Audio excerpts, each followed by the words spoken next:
The growing popularity of the first Final Fantasy helped the originally unscheduled second installment arrive on Japanese store shelves 364 days later. Since Final Fantasy I was never intended to be a smash hit, its story didn't lend itself to a sequel. Because of this, Square felt the freedom to take numerous aspects of the first game in a completely new direction.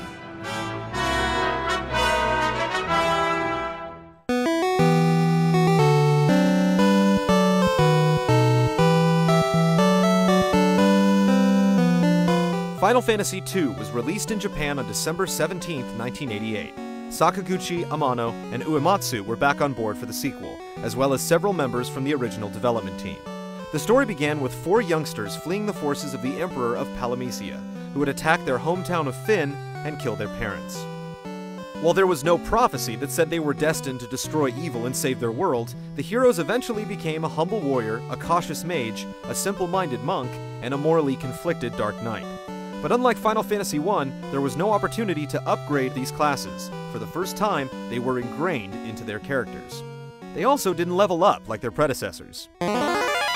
Instead, the individual attributes of each character leveled up, including hit points, magic power, stamina, strength, spirit, agility, intelligence, and evasion. These categories would grow stronger the more they were used or needed, and the same was true for weapons and spells. Focusing on a character's melee or magical abilities would cause the opposite to be adversely affected, forcing players to choose one or the other. This new system was designed to create a more realistic progression formula based on cause and effect, and give the player more control over what piece of armor, type of weapon, or brand of magic they wanted to increase in power. However, it opened up several opportunities to cheat the system and build up your characters much faster than intended. When you canceled the command you previously assigned to one of your battling sprites, the performance enhancement would still be registered. And just because you got more hit points for getting hit by the enemy, that didn't mean that your own party members couldn't fulfill that role as well. Careful and patient players could level up their party significantly in just one battle, by attacking one another or reissuing multiple commands. The walls that blocked your party from the on-screen enemies came crumbling down to create a wide-open combat window with all the necessary information at the bottom. This housed current and max HP, which could now be raised well over 999 points.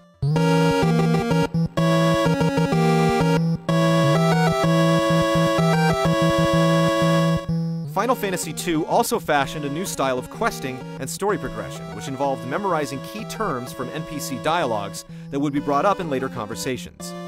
It was a process that involved lots of unpredictable inspection and time-consuming bouts of trial and error going through the conversation trees. Mechanical and heavily scripted as it may have been, this new way of playing introduced a higher degree of hands-on interactivity that allowed players to be socially immersed in the game's world.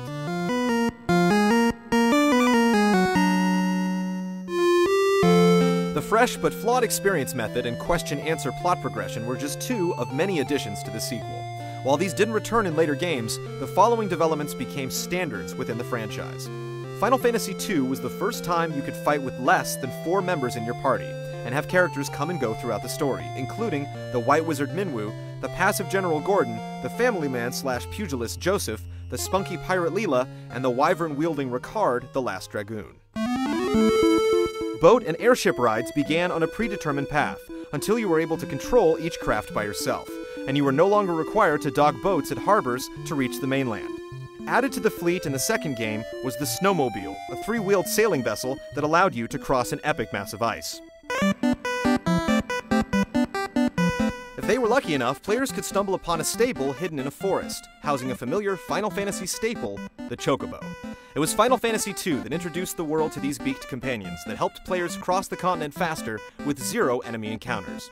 And you couldn't get in an airship in 2 until you met Cid for the first time.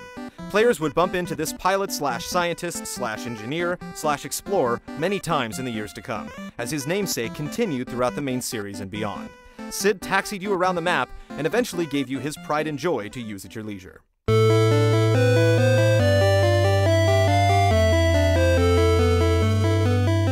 Final Fantasy II's story was much more involved than the tale that was told before it. The characters had preset relationships, and several heroes passed on or blinked away, sacrificing themselves for the greater good. In total, 6 good guys died before the story was over. The plot strangely mirrored that of Star Wars Episode IV, involving young heroes joining a rebellion.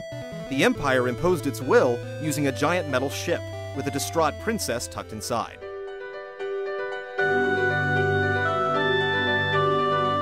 Final Fantasy II almost made its way to the States in 1990 under the subtitle Dark Shadow over Palakia, but it was cancelled due to development time and the release of the Super Nintendo. US audiences would have to wait until 2003 to play Final Fantasy II when it was reinvented, along with its predecessor, for consoles, handhelds, and mobile phones around the world. Final Fantasy II was the first sequel in the industry not to feature any characters or locations from the game that preceded it. It turned the unexpected RPG series into a bona fide franchise, and left Japanese gamers waiting for 16 months to play the next sequel. American gamers didn't get to play it until last year.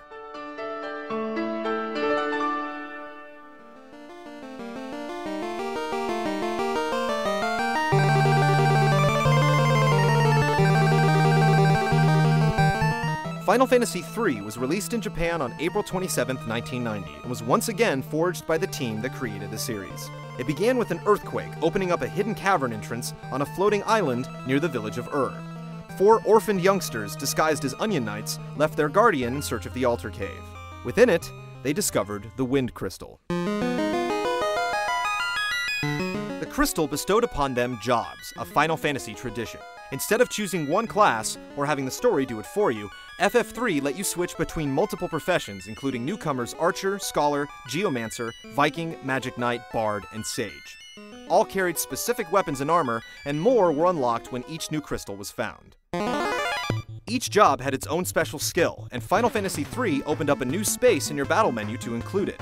This gave thieves the ability to steal, and dragoons the opportunity to jump. But no matter the job, they all leveled up the same way, as the experience point system returned from the first game. 2 of the more significant new jobs were Conjurer and Summoner. Both of them were able to bring forth magical beings for the first time in the series.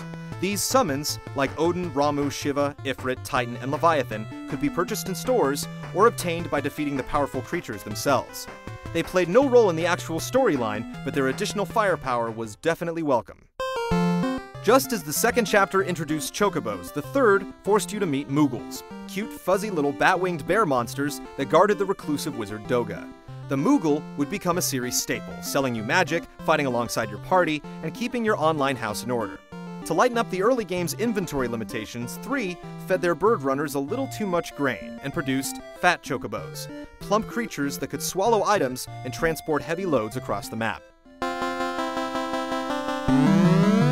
A submarine and several new types of airships were introduced in 3, including the Nautilus, Enterprise, and the Invincible, a warship that could be explored like a castle, complete with shops and private quarters. Cid helped you tour the skies once again, and even followed your party around for a while once you freed him from the ghost town of Kazis. The forgetful warrior Desh hitched up with your crew after he gave you mini-magic, the ability to shrink your entire party and enter several mouse-sized areas.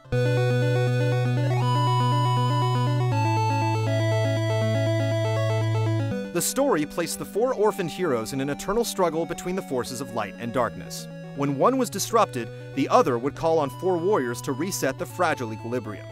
Ages ago, foolish mortals attempted to absorb the power of light, calling forth dark warriors to fight back. The Gulgans, a circle of blind prophets, predicted that one day the reverse would occur, and these light warriors would hopefully restore the balance for good.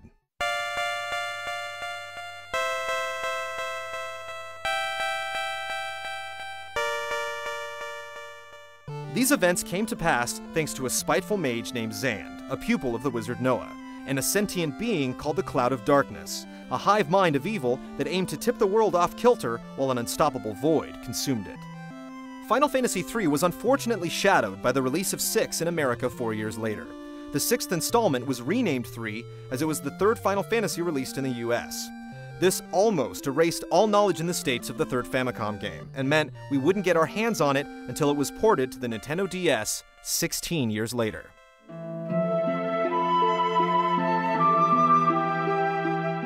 The 3rd Final Fantasy was a huge adventure, definitely the biggest RPG Square had made so far. It brought the most successful elements of the first 2 games together, and helped build a growing curiosity as the series would soon have to move ahead a generation. But before it made the jump, it met another proud landmark in its 20-year history. On July 12, 1990, 2 months after Final Fantasy III came out in Japan, the original Fantasy was released on the Nintendo Entertainment System in America, and a legion of English-speaking gamers boarded an airship ride into the future of role-playing.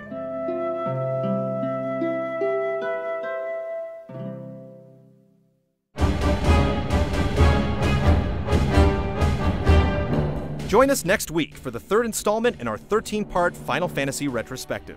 In Part 3, we'll continue on to the next 2 games in the series that premiered the active time battle system and ability points, and began an unforgettable 16-bit trilogy on the Super Famicom.